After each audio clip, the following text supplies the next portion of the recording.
I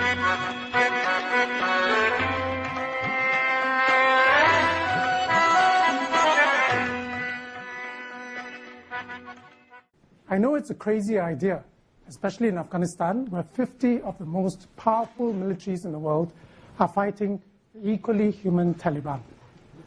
Today, I want to tell you why we believe that this is possible. Our work to ban wars has already begun. For me, it began years ago when I moved from the city island state of Singapore to a small Afghan village in Bamiyan province. I worked as a medical doctor, and I began to wonder why in Afghanistan so many children die before they reach 5, while Singapore has one of the lowest infant mortality rates in the world. This is my lovely niece, Evelyn. In the Afghan village, my conventional world turned upside down. I not only had to grapple with my latrine, but also with seeing the corruption and injustices in a war economy.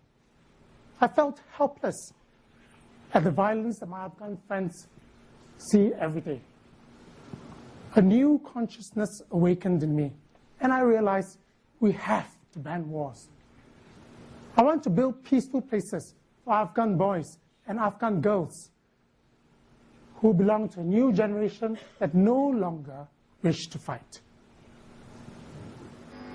As a medical doctor, I'm used to thinking about whether a treatment works or not. So let's look at war. First of all, war is incredibly expensive.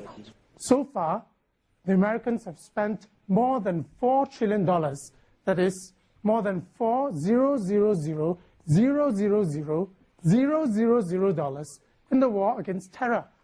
Now, that's a lot of money, and I know that some Americans would rather spend it on Gucci bags. As for Afghans, they would rather watch Sitare Afghan.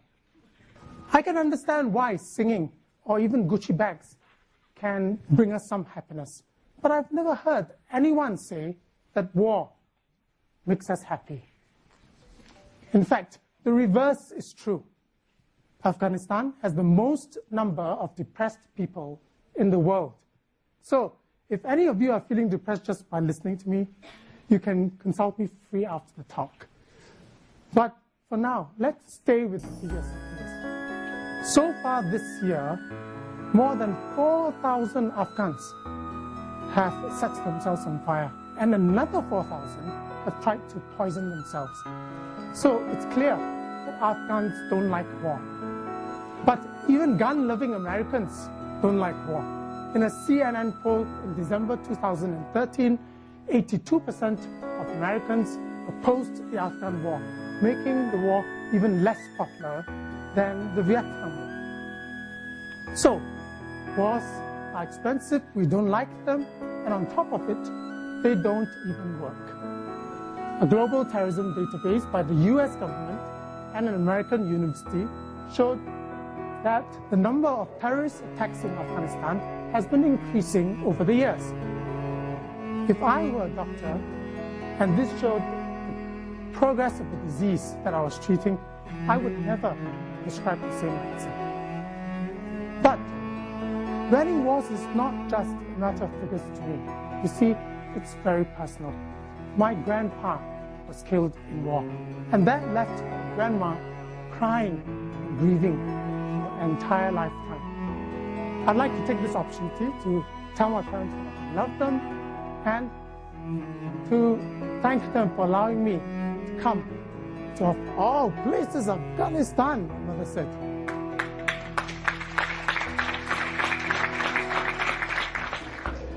Dad, sorry that they killed Grandpa. Sorry that Grandpa had to dig his own grave before they shot him. The Japanese shot him. The year was 1952. It was another world war, and the Japanese had occupied Singapore. My grandma kept a photo of my grandfather in her living room till she passed away. I never met my grandpa, but he looked a little like my father in his youth. At least I have one photo. My friend, Abdul Hai, doesn't even have a single photo of his father. His father was killed by the Taliban years before I met him in the village.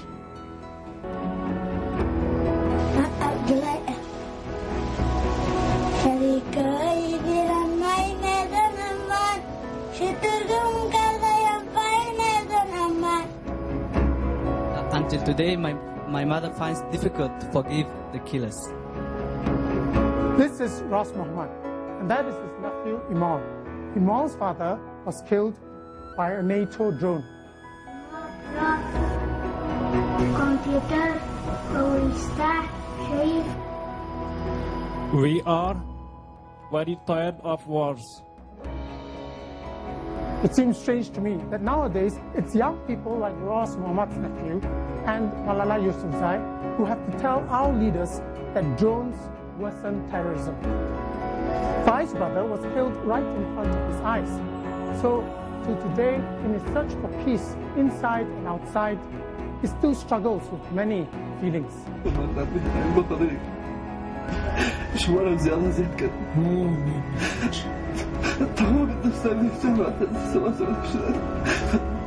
ساختی محبت پیروز میشه نه؟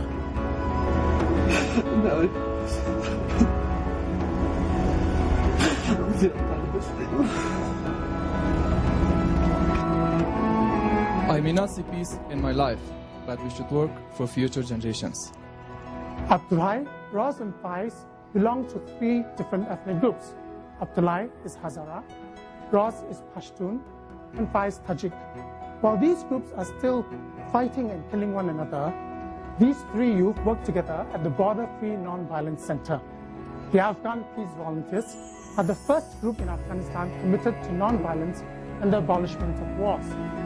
They plant trees, not bombs. They fly kites, not drones. They clean public places. In a world that no longer listens, they have Skype with and listen to people from all over the world.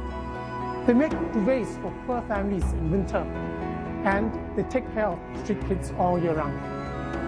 They do everything but war. You are most welcome right here in Kabul to join them in a community that they have formed. Hazaras, Pashtuns, and Tajiks live together, work and play together. These youth are not naive. They know that it's not going to be easy to abolish wars. Some days they feel desperate and have many doubts. Once, a bomb blast nearby shattered the glass in all the windows in the house. It scared them, yet they kept their hopes alive.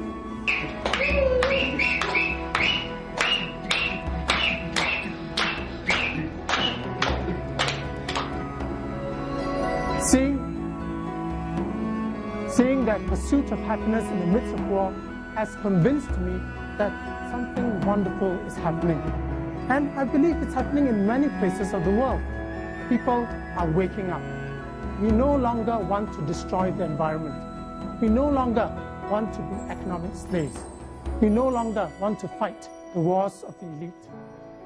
In 2011, the Afghan Peace Volunteers walked silently to the gates of the United Nations office in Kabul to say that they wish to live without wars. They wore scarves, which symbolized that all human beings live under the same blue sky. Since then, friends from across all borders, including 2 Nobel Peace Laureates, have been in solidarity with them in protesting wars in Afghanistan and also in the rest of the world. Even in Kabul, there are more places that have banned wars than you can think of. For example, Emergency Hospital in Sharinau. Recently, I spoke with Luka and Yusuf who work at the hospital. Do you allow anyone to bring in any weapons? Not even the president.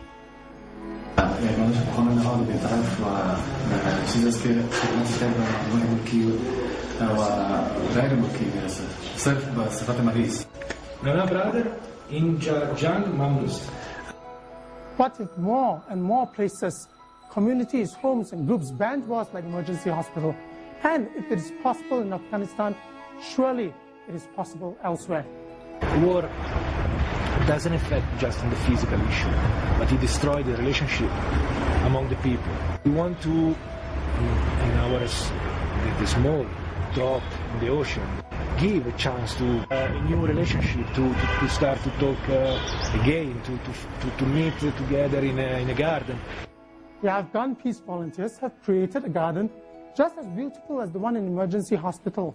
They turned this pile of stones in Bamiyan province into a green space called the Bamiyan Peace Park.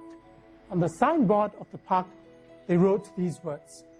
حتی یک ذره محبت ما از جنگ جهانی زور می شود. حتی زمونږ یو ذره مینه هم له نړیوال جنگ څخه ضرور کېدای شي. Even a little bit of our love is stronger than the wars of the world. Yes, it's going to take every bit of our love and all of our guts to ban wars. And we cannot do this alone. Thank you.